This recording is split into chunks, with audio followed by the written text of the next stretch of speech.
Tere taas, teadushuviline raketisõber, kes sa oled leidnud järjekordselt oma tee Rakett 69 veebisaatesse. Täna räägime sellest, kuidas ühendada kõik saared sildadega nõnda, et ühtegi silda topelt ei läbi. Sellisel kujul oli see ülesanne antud ka meie võistlejatele. Nagu me näeme, siis erinevaid punkte, kust alustada, on 1, 2, 3, 4, 5 ja 6. Kust alustada? Selles ongi küsimus.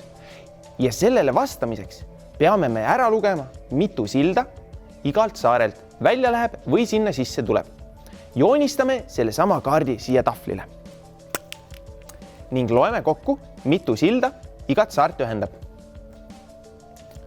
4, 3, 3, 4, 4 ja 2.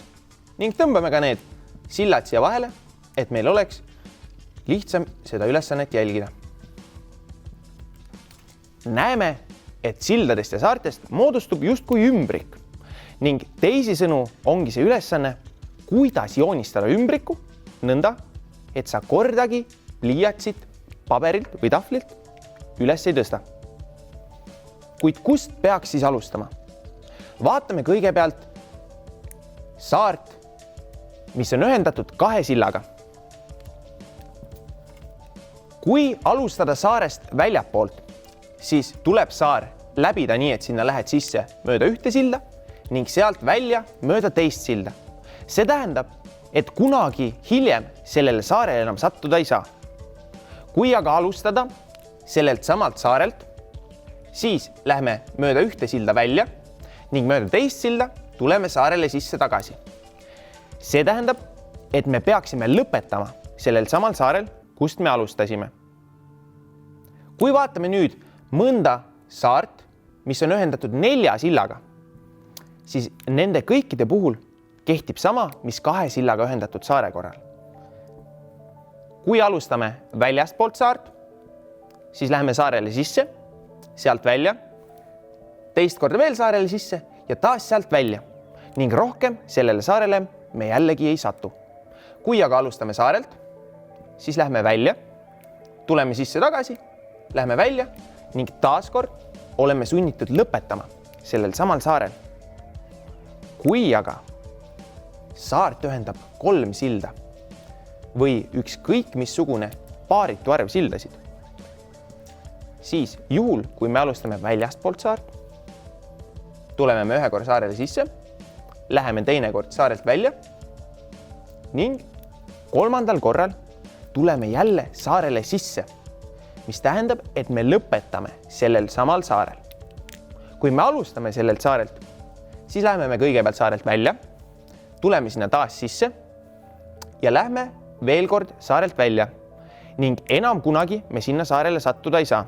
Võttes arvesse neid 3 juhtumit, saame me aru, et selle ülesande lahendamiseks peame me alustama ühelt saarelt, mis on ühendatud 3 sillaga ning lõpetama teisel saarel, mis on samuti ühendatud 3 sillaga. Proovime nüüd läbi. Mul on siin mudel sellest samast saarte ja sildade skeemist. Kui ma võtan siit küljest ära selle nööri, siis on oluline, et me alustaksime kas siit saarelt, mida ühendab 3 silda, või sellelt teiselt saarelt, mida ühendab ka 3 silda. Kui me alustame ühelt nendest, siis ei ole vahet, kuidas me vahepeal seda skeemi üritame läbida. Lõpuks jõuame me lõppu alati. Samamoodi võime me alustada teisest 3 sillaga ühendatud saarest. Alustades siit, võime minna alguses ülesse, seejärel alla, seejärel veel kord ülesse ja nii edasi ning alati oleme me sunnitud lõpetama teisel saarel, mis on ühendatud 3 sillaga. Sellist skeemi võime nimetada Euleri graafiks. Graaf tähendab seda, et skeem koosneb sõlmedest ning servadest. Ning Euleri graafile on omane, et me saame läbida kõik sõlmed nõnda, et me ei läbi ühtegi serva rohkem kui ühe korra. Euler lähenes graafiteooriale läbi Königsbergi silla probleemi. Königsbergis on 7 silda, mis ühendavad saari sarnaselt meie skeemile. Küll aga ei olnud Königsbergi sildade probleemil rahuldatud tingimus, et seal oleks 2 paaritu arvu sildadega ühendatud saart.